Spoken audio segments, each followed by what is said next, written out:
Good morning students.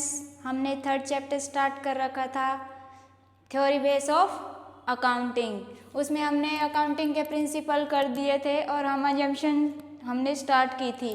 तो first assumption थी fundamental accounting assumptions, और इसके 3 पॉइंट हैं: गोइंग कंसर्न, कंसिस्टेंसी और एक्रूअल। गोइंग कंसर्न हमने कल कर लिया था। गोइंग कंसर्न में क्या था? गोइंग कंसर्न में ये सोचना था ना कि हमें हमारा जो बिजनेस है वो चलता रहे, ठीक है। अब सेकंड पॉइंट है कंसिस्टेंसी। कंसिस्टेंसी क्या होता है? कंसिस्टेंसी होता है आप जो लगातार एक ही चीज को फॉलो करते हो, हर साल एक ही रूल को फॉलो कर रहे हो, वो होता है कंसिस्टेंसी। जैसे आप कहीं, जैसे स्कूल जा रहे हो आप, ठीक है। स्कूल सुबह 9 बजे जाते हो, 9 बजे जाते हो, ठीक है। 9 बजे स्कूल गए, उसके बाद आपको क्या करना था? प्रेयर। तो 9 बजे जाते ही आपको स्कूल में क्या करना होता है? प्रेयर। तो हर साल आप 9 बजे स्कूल गए, प्रेयर की, 9 बजे स्कूल गए, प्रेयर की, मतलब एक ही चीज़ फॉलो कर रहे हो ना हर साल। तो इस एक चीज़ को फॉलो कर रहे हो, इसी को हम बोलते हैं कंसिस्टेंसी, यानी एक ही प्रैक्टिस को फॉलो करना ही कंसिस्टेंसी होता है, ठीक है बेटा। कंसिस्टेंसी मतलब रेगुलरिटी के हिसाब से एक ही हर साल एक ही चीज को फॉलो करना, एक ही रूल को फॉलो करना, ठीक है, वो होता है consistency. According to this assumptions, accounting practices once selected and adopted should be applied consistently year after year। मतलब जो आपने अकाउंटिंग प्रैक्टिस स्टार्ट की है, यानी इस साल जो अकाउंटिंग प्रैक्टिस स्टार्ट की है, हर साल उसी अकाउंटिंग प्रैक्टिस को फॉलो करना ही कंसिस्टेंसी है, ठीक है। Applied consistently year after year, हर साल वही जो है प्रैक्टिस फॉलो करना, अकाउंटिंग प्रैक्टिस फॉलो करना क्या है? कंसिस्टेंसी, ठीक है बेटा। इसका एग्जांपल है मेथड्स ऑफ डेप्रिसिएशंस। डेप्रिसिएशंस क्या होता है? डेप्रिसिएशंस पढ़ा था ना हमने। डेप्रिसिएशन होता है किसी भी एसेट में, एसेट की वैल्यू में जो गिरावट आती है, मूल्य में जो गिरावट आती है, उसको हम डेप्रिसिएशन बोलते हैं। इसके 2 मेथड है, SLM और WDV। यानी कि जैसे SLM मेथड है, हमने SLM मेथड स्टार्ट किया तो हर साल SLM मेथड को फॉलो कर रहे हो अगर आप, तो ये कंसिस्टेंटली है, ठीक है। अगर आप WDV स्टार्ट कर दिया तो WDV को ही स्टार्ट करना हर साल, ये होता है कंसिस्टेंसी, ठीक है। रेगुलर में एक चीज आना। अब द अकाउंटिंग प्रैक्टिस में बी चेंज्ड, मतलब हम इसको चेंज भी कर सकते हैं क्या? इसको चेंज कर सकते हैं केवल इन बातों पे, इफ लॉ रिक्वायर्स। अगर आप कि इसमें आपका कानून बन गया है कि आपको, मान लो ये कानून बन गया है कि आपको WDV मेथड यूज करना है, तो आपको WDV मेथड यूज करना पड़ेगा अगर कानून में लिखा है तो, ठीक है बेटा। अगर एक जो कानून बन गया वो बन गया, आपको वो मेथड फॉलो करना पड़ेगा, तो उस टाइम हम इसको अकाउंटिंग जो प्रैक्टिस आपने स्टार्ट किया उसको हम चेंज कर सकते हैं, ठीक है। Law requires. सेकंड पॉइंट है इफ AS का मतलब है accounting standard requires. Accounting standard AS होता है मतलब कि छोटा कानून, छोटा कानून।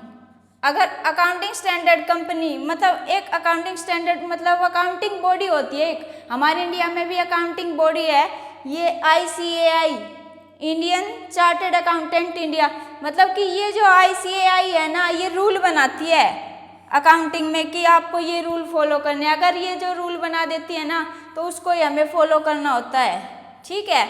अगर ये रूल बना रही है तो हमें वो रूल फॉलो करना है, तो हम अकाउंटिंग प्रैक्टिस को चेंज कर सकते हैं, इनके अकॉर्डिंग ही हमें चलता है। हर कंट्री की अपनी एक अकाउंटिंग बॉडी होती है, वो उसके अकॉर्डिंग ही जो है अकाउंटिंग, फाइनेंशियल अकाउंटिंग करता है, ठीक है बेटा। ये हो गया। थर्ड पॉइंट है फॉर बेटर प्रेजेंटेशन। अगर आप अपनी जो अकाउंटिंग ट्रांजेक्शन जो कर रहे हो उसको अगर आप बेटर प्रेजेंट करना चाह रहे हो, तो अगर बेटर प्रेजेंट करना चाह रहे हो तो भी उसको आप चेंज कर सकते हो। मान लें आपने पहले SLM मेथड यूज कर लिया, फिर WDV यूज कर लिया, ठीक है, फिर SLM यूज कर लिया, फिर WDV। अपनी प्रेजेंटेशन को अगर आप बेटर बनाना चाह रहे हो तो आप उसको चेंज कर सकते हो, अपनी अकाउंटिंग प्रैक्टिस को। अदरवाइज आप चेंज नहीं कर सकते। जब आप ये चेंज करते हो तो कई बार इस पर सवाल भी उठते हैं कि भैया आपने चेंज क्यों की, तो उस टाइम हमें जवाब भी देना होता है। तो ये 3 बातें हैं जब हम अकाउंटिंग प्रैक्टिस को चेंज कर सकते हैं। ठीक है बेटा। अब नेक्स्ट है एक्रूअल। एक्रूअल क्या होता है? मान लो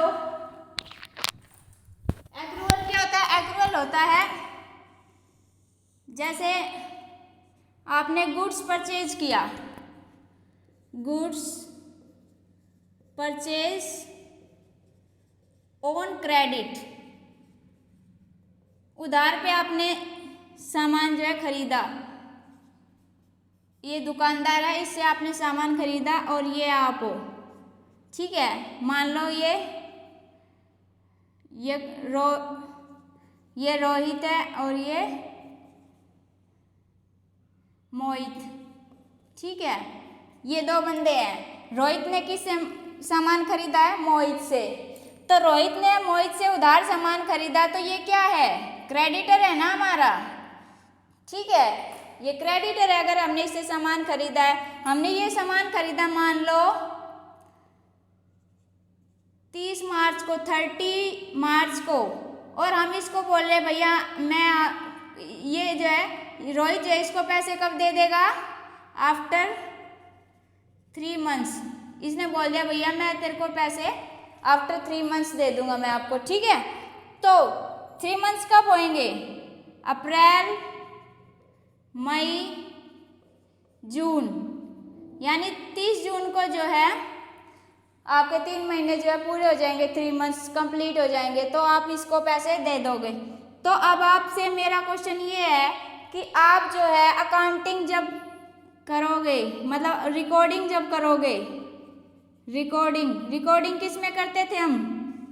एक जर्नल बुक होती थी ना, जर्नल बुक में अगर आप रिकॉर्डिंग करते हो तो जर्नल बुक में रिकॉर्डिंग करते टाइम आप कौन सी डेट की रिकॉर्डिंग करोगे? आपने गुड्स परचेज किया है उस दिन की, या आपको पैसे देने हैं उस दिन की?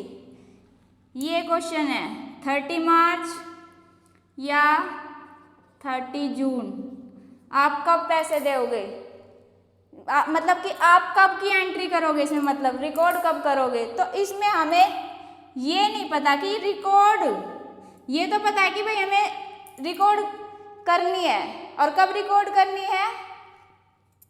30 मार्च को, क्योंकि हमने उस दिन ही हमने क्या किया है? गुड्स परचेज किया है। लेकिन हमें ये नहीं पता ना कि हमें ये करनी कहाँ है। इस जो एक्यूरल है इसका मतलब है transaction are recorded when they are entered into. हमें ये तो पता है कि हमने कहाँ एंटर करनी है, not when they settlement takes.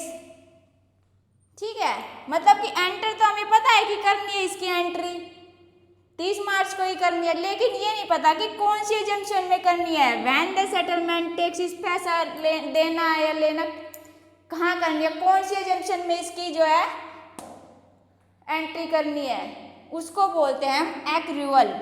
ठीक है बेटा, ये हो गया एक्रूअल। आगे फीचर्स ऑफ अकाउंटिंग प्रिंसिपल। अब कुछ फीचर्स होते हैं अकाउंटिंग प्रिंसिपल्स के। तो फर्स्ट है दीज आर मैन मेड। जो अकाउंटिंग प्रिंसिपल किसने बनाए हैं? मैन ने बनाए, तो ये कैसे हैं? These are man made. और दीज आर फ्लेक्सिबल, फ्लेक्सिबल भी है ना, हम इनको चेंज भी कर सकते हैं।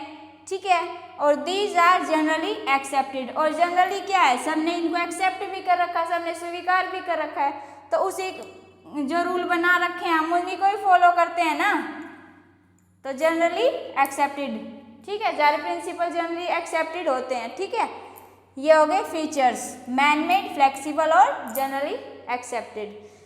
फिर है नेसेसिटी ऑफ अकाउंटिंग प्रिंसिपल। हमें इसकी अकाउंटिंग प्रिंसिपल्स की जरूरत क्यों पड़ी? जो रूल्स हमने बनाए ये किस लिए जरूरी है, क्यों जरूरत है? तो फर्स्ट पॉइंट है accounting information becomes useful only when it is prepared following some set of rules। मतलब अकाउंटिंग जो इंफॉर्मेशन है वो यूजफुल हो, इसलिए हमें इसकी ज़रूरत पड़ी है। ठीक है, इसीलिए हम अकाउंटिंग ट्रांजैक्शन करते हैं, ताकि ये हमारे लिए जो अकाउंटिंग इंफॉर्मेशन है वो यूजफुल हो। ठीक है बेटा। सेकंड पॉइंट है to maintain uniformity and enables comparability. मतलब यूनिफॉर्मेलिटी का मतलब है कि समानता, इसमें क्या है, समानता है, सब एक समान रूल फॉलो करते हैं। तो इसीलिए एक तो ये समान है एंड कंपेरेबिलिटी, इसको हम कंपेयर भी कर सकते हैं अकाउंटिंग इंफॉर्मेशन को कि किस बंदे ने किस तरह की इंफॉर्मेशन डाल रखी है, तो उसको हम कंपेयर कर सकते हैं। जैसे आपका एग्जाम होता है तो उसमें एक ही पेपर बनता है और हर बच्चा उसमें लिखता है, लेकिन उसमें हम कंपेयर कर पाते हैं ना कि कौन बच्चा कैसा है। तो इसी तरह इसमें जो इन्फॉर्मेशन डाली जाती है अकाउंटिंग इन्फॉर्मेशन, उसमें भी समानता और कंपेरेबिलिटी होती है, इसीलिए अकाउंटिंग रूल्स की जो है ज़रूरत पड़ी। ठीक है बेटा, तो आज का टॉपिक था हमारा फंडामेंटल अकाउंटिंग अजम्पशन। ठीक है, गोइंग कंसर्न जिसमें बिजनेस चलता रहे, कंसिस्टेंसी जो रेगुलरिटी के हिसाब, रेगुलरिटी प्रैक्टिस होती है अकाउंटिंग प्रैक्टिस वो, और एक्रूअल कि हमें एंड जो है अकाउंटिंग ट्रांजैक्शन कौन से अजम्पशन में करनी है वो। ठीक है, और आज हमने पढ़े फीचर्स ऑफ अकाउंटिंग प्रिंसिपल और account necessity of accounting principles. ठीक है बेटा, नेक्स्ट करेंगे हम नेक्स्ट वीडियो में। Thank you.